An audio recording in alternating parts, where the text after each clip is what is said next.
messieurs, bonsoir. C'est avec grand plaisir que nous vous souhaitons la bienvenue de nouveau ce soir pour cette présentation sur le Laos. Je vois qu'il y a plusieurs d'entre vous qui sont des récidivistes invétérés, puisque je reconnais certains de vos noms pour avoir été avec nous la semaine dernière. Bienvenue de nouveau avec nous. Ça fait toujours plaisir d'avoir un fan club. Ce soir donc, nous allons vous parler de ce petit pays qui peut faire l'objet d'une prolongation pour vos voyages en Indochine, surtout avec le Vietnam. Vous avez un programme qui est dans notre brochure à la page 27 pour 2012 et un autre programme qui s'appelle le Laos Incroyable que vous pouvez consulter sur notre site web tourhai.com sous destination Asie et Laos. Alors, si ici nous avons 1 million d'éléphants et que dans votre invitation, il n'y en avait plus que 10 000, c'est simplement parce que le braconnage maintenant a eu raison de tout le reste. C'est bien dommage. Donc, espérons qu'il en restera encore quelques-uns d'ici le temps que vous y alliez. Voilà, alors donc le Laos est vendu comme un programme de prolongation en portion terrestre seulement, de 5 jours et 5 repas. C'est un climat donc au Laos qui est un peu comme le reste de l'Indochine, donc la meilleure saison entre novembre et mars. Notez que par contre, à partir du mois de mars, il commence à faire assez chaud et à avril, il y a encore des orages, donc on arrive plutôt après de octobre à mai pour la saison sèche. Alors, c'est un bon moment d'aller visiter, là, surtout pendant la période de la mousson d'août à septembre, donc ou plutôt la mousson du nord-est, la saison sèche. Alors, comment qualifier le Laos? Est-ce qu'on peut dire là, que comme le Cambodge ou le Vietnam, on peut avoir des influences vraiment distinctes entre Chine et l'Inde? Qu'en est-il exactement? Bon, alors déjà, ça fait déjà plusieurs années que le pays avait été un petit peu oublié après la guerre d'Indochine, lourdement bombardé, pays enclavé très montagneux, très boisé, par conséquent très difficile d'accès, mais certainement des paysages extraordinaires, une richesse artistique insoupçonnée, des costumes comme on en trouve rarement dans le monde grâce à sa soixantaine d'ethnies, un peuple attachant, hospitalier et généreux qui ne se sait pas départir de son sourire. Bon, après 1975, le Laos, s'est retrouvé un peu sur le chemin de la guerre d'Indochine et a été bombardé copieusement pour empêcher les Viet Cong d'arriver au Vietnam qui était juste à côté. C'est de là d'ailleurs qu'a été mené les combats pour Dien Bien Phu dans le nord du Vietnam. Et évidemment, il y a tellement de matériel de guerre encore non explosé qu'il faut faire attention de ne pas sortir des sentiers assignés et d'avoir toujours un guide avec vous là pour savoir où aller. Il y a quand même maintenant un regain du bouddhisme dans le pays, même si le communisme avait fait un peu sa marque pendant quelques temps. Maintenant, les gens sont revenus à leurs habitudes langoureuses. Alors donc, il y a un relief de forêt tropicale épaisse. Il y a 3 villes principales, Luang Prabang, la capitale de l'UNESCO, Chien Quang avec les plaines de Jar, et Vientiane, la capitale, donc de quoi nous occuper. Alors notez que même si on a un circuit dans la brochure qui est de 5 jours et qu'on vend des prolongations de 5-6 jours, ça ne veut pas dire nécessairement qu'il n'y a que ça à faire.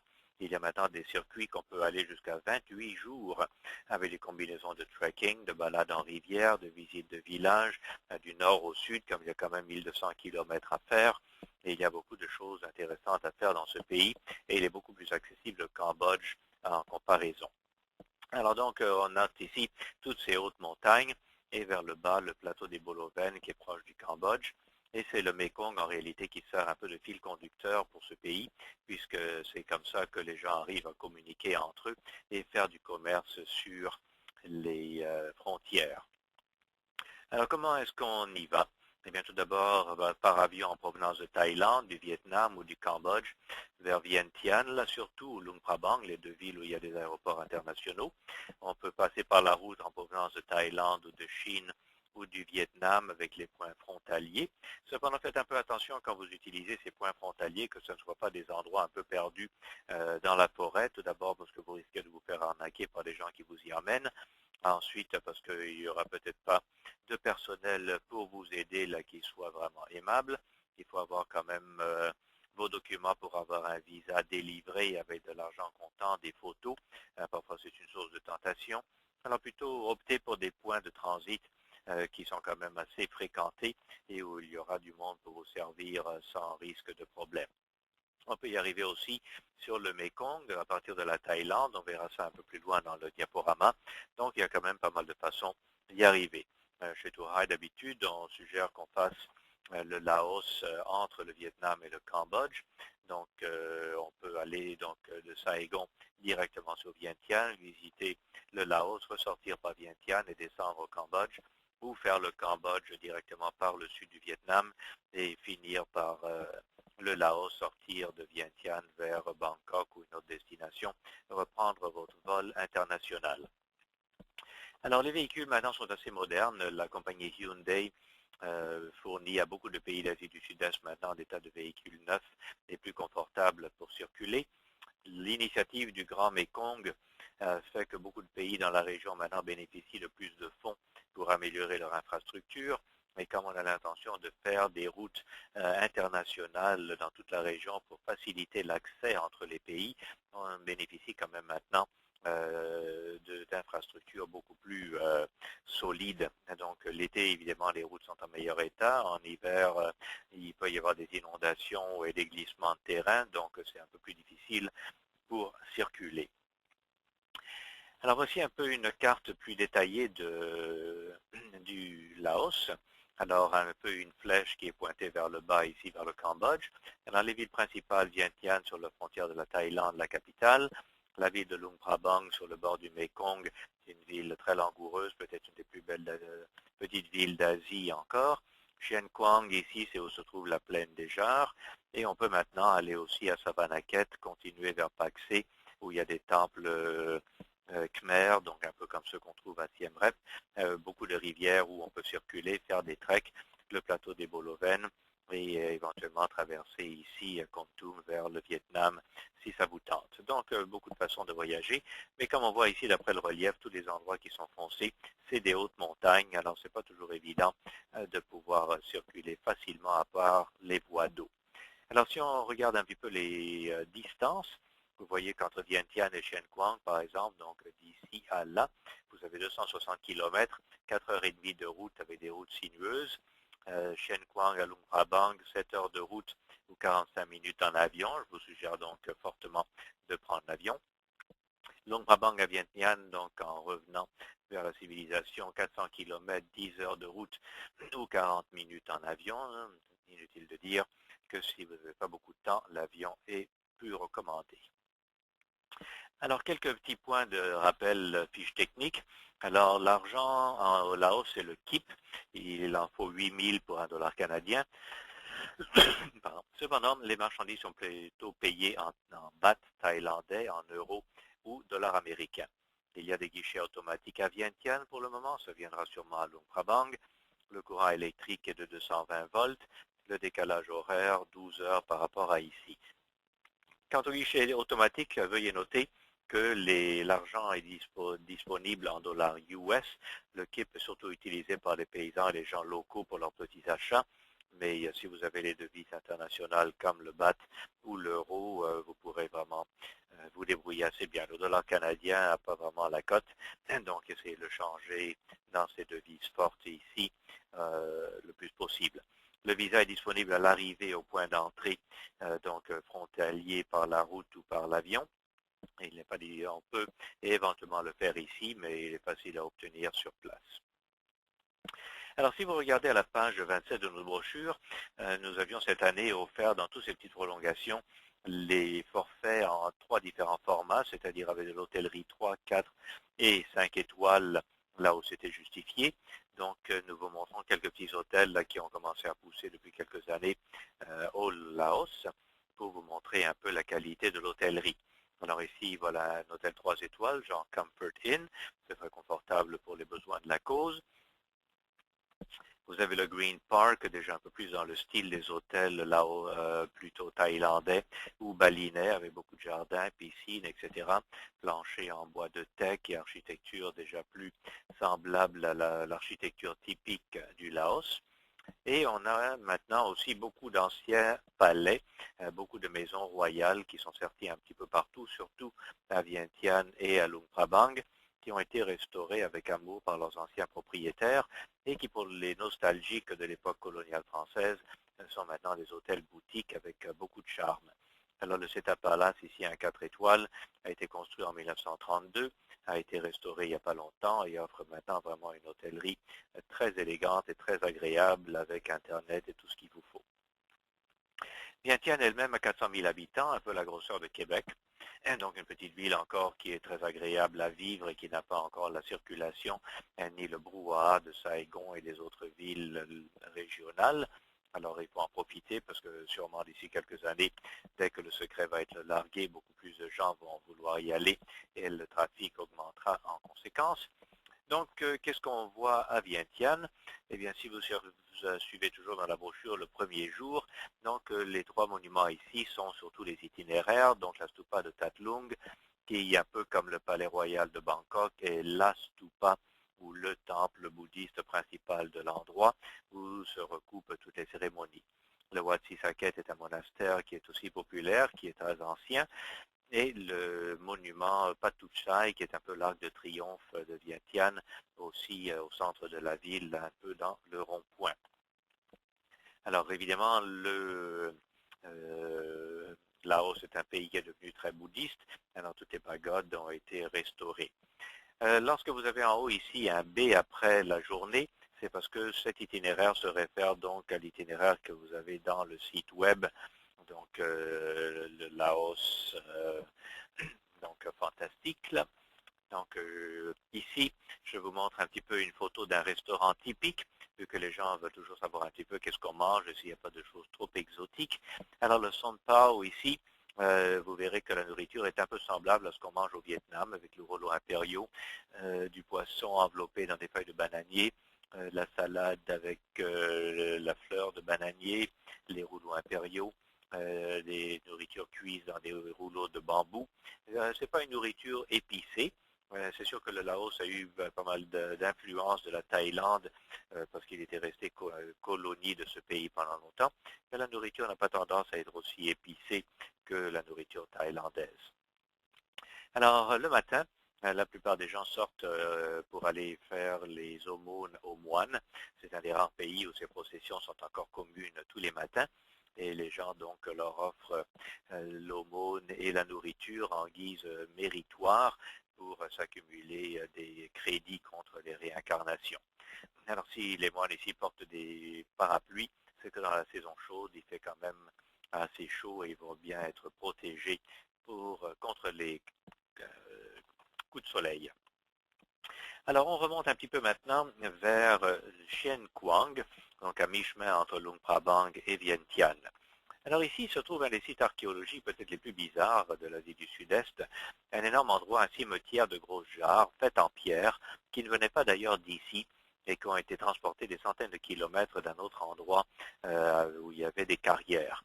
Personne ne sait vraiment à quoi servaient ces pierres et pourquoi on les a vraiment accumulées dans 2 ou 3 sites ici à côté de cette plaine. Certains disent que c'était des genres funéraires car on a trouvé des ossements dans certaines d'entre elles, mais c'est loin encore de faire l'unanimité parmi les scientifiques. Est-ce que c'était vraiment un party géant de Tupperware avec des dames assez fortes du passé? Comment est-ce qu'on a fait pour les emmener jusqu'ici avec des moyens rudimentaires? Et de quand datent-elles? On pense qu'elles ont au moins 1000 ans. Donc c'est vraiment un mystère assez grand. Et si vous réussissez à l'élucider, avisez-nous tout de suite, on a hâte de savoir. En arrivant maintenant à Chien Kuang et vers Luang Prabang, on commence à connaître un petit peu ce qui fait la particularité du Laos. Alors jusqu'à présent, on avait mentionné que l'Indochine était nommée ainsi puisque l'influence de l'Inde arrive à joindre celle de la Chine à la frontière anamitique du Vietnam. Mais le Laos, là-dedans, se trouve où?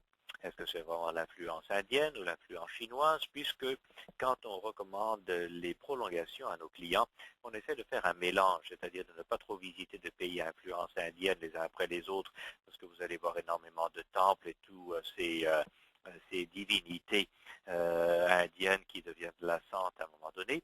Et la Chine aussi, bon, donc le Vietnam permet d'avoir un contraste avec le Cambodge, par exemple. Mais le Laos, donc, ça ressemble à l'un ou l'autre des deux grands voisins? Eh bien non. Le Laos compte à peu près 60 différentes ethnies, et ce sont ces ethnies qui en font le charme. Elles viennent donc dans le bas de la Chine, de Yunnan en particulier, d'autres venues de Polynésie, de Thaïlande, de plusieurs endroits. Et ce sont celles qui étaient sur les fleuves qui ont réussi à être les nobles et faire la famille royale du Laos. Cependant, à cause du territoire tellement montagneux, beaucoup de tribus se sont éparpillées dans des endroits un petit peu plus reculés. Et cela a toujours empêché le Laos de s'unir avec un gouvernement national, si on veut. Et les Français qui étaient venus là, donc avec comment dirais-je, le traité d'Indochine en 1897, n'ont vraiment pas laissé beaucoup de vestiges au Laos, à part à Luang Prabang un petit peu des maisons coloniales, mais le territoire montagneux et le fait qu'il n'était jamais possible d'unir toutes les tribus pour un projet commun a fait qu'ils sont simplement laissés faire et profiter du climat seulement. Et aujourd'hui, le Laos donc s'en trouve mieux puisqu'on est resté tranquille en laissant donc les gens avec leurs propres coutumes. Alors même dans les villages ici, on voit que les moines ont la cote et que les dames donc mettent la nourriture directement dans leur bol sans les toucher. Alors Luang Prabang est inscrite au patrimoine de l'UNESCO. C'est une des plus belles villes quand même de l'Asie du Sud-Est, une qui a été le moins touchée par le tourisme moderne et fort heureusement, il reste encore de ces endroits où on peut aller tranquille sans voir un McDonald's. Donc la ville est divisée en deux parties avec les temples d'un côté, les maisons et les hôtels coloniaux d'un autre. Elle longe le Mékong, comme on voit ici, donc on peut y accéder directement par le fleuve ou par l'avion ou par la route éventuellement. Alors, parlant des ethnies un petit peu, le mois de décembre et janvier, il y a la fête du Nouvel An des Hmong, peut-être l'ethnie la plus importante du nord de ces pays-là, donc qui sont communs au Vietnam, à Sapa, ici donc à Luang Prabang, et aussi au Cambodge, dans le nord de la Thaïlande.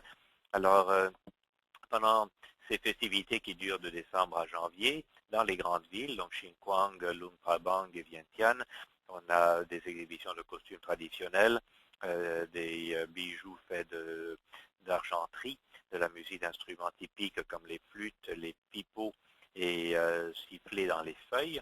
D'autres festivités incluent le lancer de balles de coton, des toupies, des combats de taureaux et aussi des compétitions d'arbalètes. Donc, si vous êtes là pendant la fin de l'année, ce serait intéressant de pouvoir assister à ces différentes manifestations. À Luang Prabang, maintenant, nous avons aussi des catégories 3, 4 et 5 étoiles pour l'hôtellerie. Voici un exemple donc de l'hôtel Mekong Riverside, un petit hôtel 3 étoiles mignon, sans prétention, mais qui est confortable et propre. Et vous avez l'hôtel Villa Santi aussi, qui était une ancienne villa princière qui a été reconvertie dans un hôtel boutique avec plancher en bois et décoration là-haut typique. Vous avez la Villa Mali, qui était déjà une villa plus élégante avec 33 chambres réparties en 5 villas et qui est devenue quand même un hôtel boutique plus haut de gamme, aussi très confortable. Et c'est sûr que les niveaux de nettoyage et de salubrité peut-être sont bien supérieurs à ce qu'on vient de trouver au Canada depuis quelque temps, donc ne vous inquiétez pas, vous serez très bien servi avec soin. Et depuis quelques années, évidemment, au fur et à mesure que les promoteurs découvrent ces endroits, on bâtit maintenant de plus grands hôtels là, pour faire face à un tourisme qui ne va qu'augmenter. Alors, le Palais de Juliana est un 5 étoiles qui a été ouvert maintenant il y a presque 2 ans. Donc, c'est déjà un hôtel avec beaucoup plus de chambres, à peu près 200, et qui reflète déjà l'invasion des barbares dans ce pays. Mais au moins, ça donne maintenant au Laos quand même une gamme d'hôtellerie qui convient à tous les budgets et tous les goûts. Dans le programme ici de la visite de Luang Prabang, alors il y a le musée du palais, juste à côté du palais royal, qui ont tous les vestiges de la cour, les costumes, les carrosses et tous les attributs de la royauté. Le Wat Chien Tong est un des plus beaux monuments de tout le Cambodge, avec ses toits vraiment très pentus qui descendent jusqu'à terre, les colonnes laquées, et c'est le temple principal de Luang Prabang. On voit ici un petit peu mieux de l'extérieur toutes ces dorures qui n'ont quand même une ressemblance avec les temples de Thaïlande. Alors ici, on voit une cérémonie qui quitte le Wat avec des costumes, avec les tiares qui ressemblent un petit peu déjà aux vêtements thaïlandais. Un peu plus haut que Luang Prabang, en remontant le Mekong, à environ 1h30 de pirogue, on retrouve ici les grottes de Pak U. C'est un sanctuaire bouddhiste, un peu un lieu de pèlerinage où des milliers de gens vont tous les ans là, faire des offrandes et laisser des petites statuettes aussi du Bouddha. Donc c'est très hétéroclite avec des statues de toutes les grandeurs et des offrandes votives. Et il y a beaucoup de villages artisanaux. Alors, tant qu'à acheter des choses dans les grands emporiums, là, dans les grandes villes où les prix ont tendance à être chers, il faudrait privilégier plutôt les coopératives de village où on est sûr que l'argent revient aux artisans eux-mêmes, où la qualité sera certainement meilleure et plus authentique puisqu'on verra la fabrication de ces objets sur place. Mais ça permettra à tous ces gens qui travaillent de l'artisanat de revoir un petit peu les bienfaits de leur dur travail. En continuant nos visites à Luang Prabang, on peut le matin donc joindre les locaux pour la procession des moines, aller visiter les camps d'éléphants et même les chutes de Quang Si qui sont à côté. Le Laos est un pays quand même assez joli,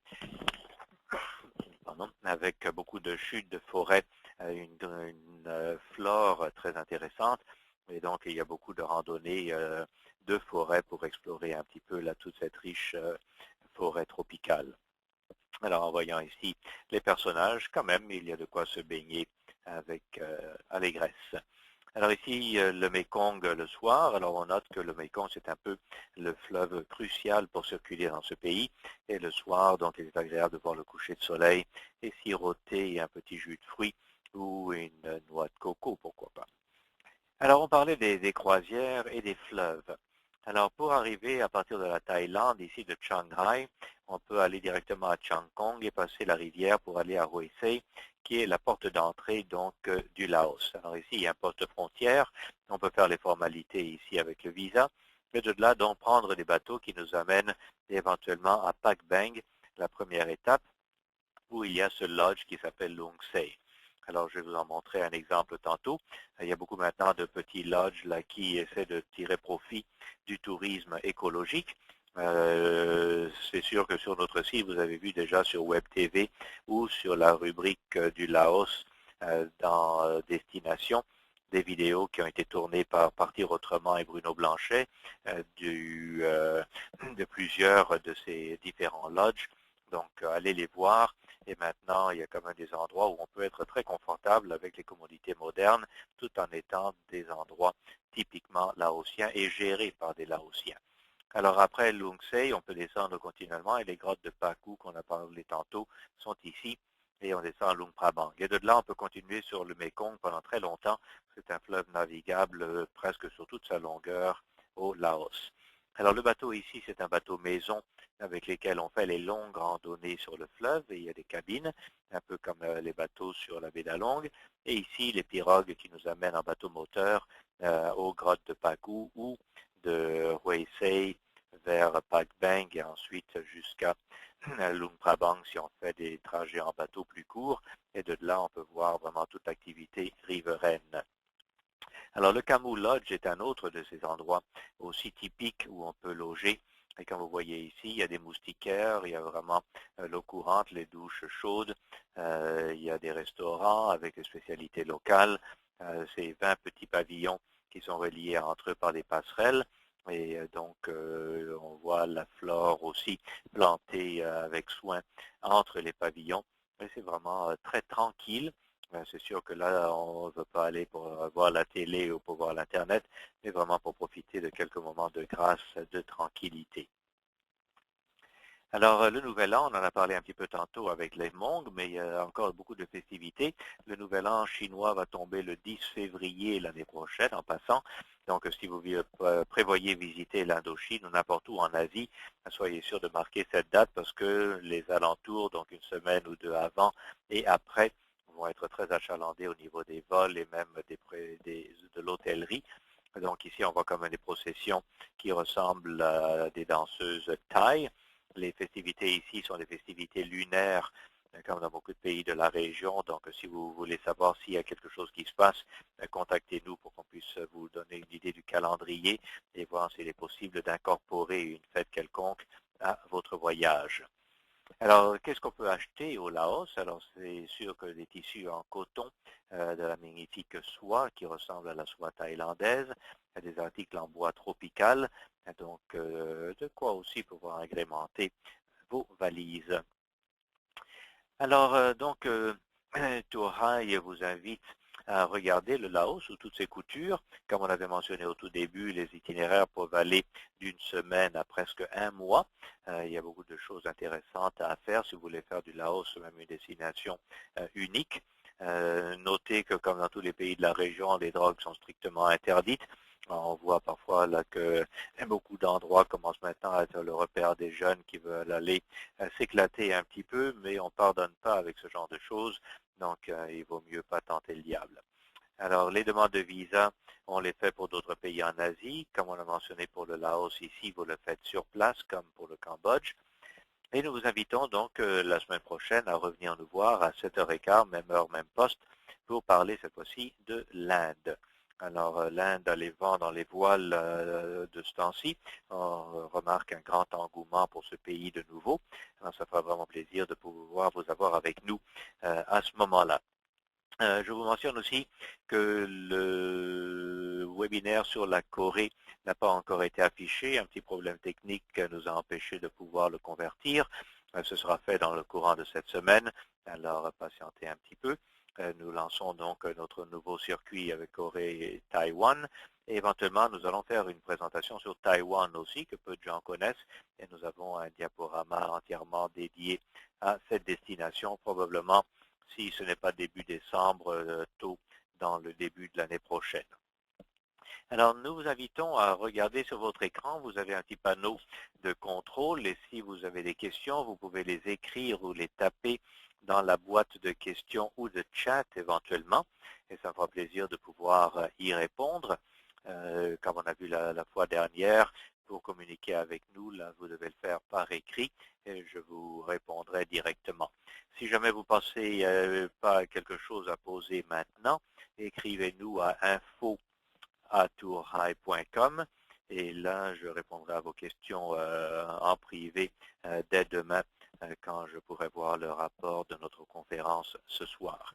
Alors, c'est sûr que nous vous invitons aussi à contacter la personne ressource chez Touhai pour vos réservations. Si vous avez déjà un conseiller en voyage qui vous sert régulièrement, je vous en prie, allez la voir. Vous avez la rubrique agent expert aussi dans notre site pour trouver un agent connaissant sur l'Asie près de chez vous. Ou éventuellement, ici, Voyage Saint-Louis, dont les bureaux sont dans notre édifice, du lundi au vendredi, 9h à 18h. Et voici où vous pouvez les rejoindre avec le numéro sans frais. Alors donc, vous avez tous les contacts ici. Et si vous avez des questions, donc je vous invite à les inscrire dans la boîte de chat et on pourra vous y répondre. Alors en réalité, ceci termine la présentation sur le Laos. C'est sûr que c'est un petit pays où il n'y a pas énormément de détails à vous raconter. L'essentiel, c'est que ce pays est disponible et très hospitalier, a maintenant une hôtellerie qui peut rencontrer tous les goûts et qui permet vraiment des voyages d'une grande variété de longueurs, surtout axés sur la nature, les treks, les balades sur la rivière, les ethnies. Donc, vraiment un voyage intéressant au point de vue peuple et tradition. Alors, je vous remercie beaucoup pour vous être joints à nous ce soir. Nous espérons que cette présentation vous a plu.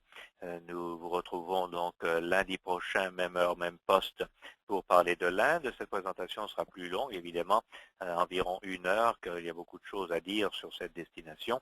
Et donc, nous vous invitons à trouver votre petit chai et de vous préparer avec votre éléphant pour cette prochaine présentation. Donc, merci beaucoup pour votre attention. Profitez bien de votre soirée. Au plaisir de vous revoir donc la semaine prochaine. Au revoir.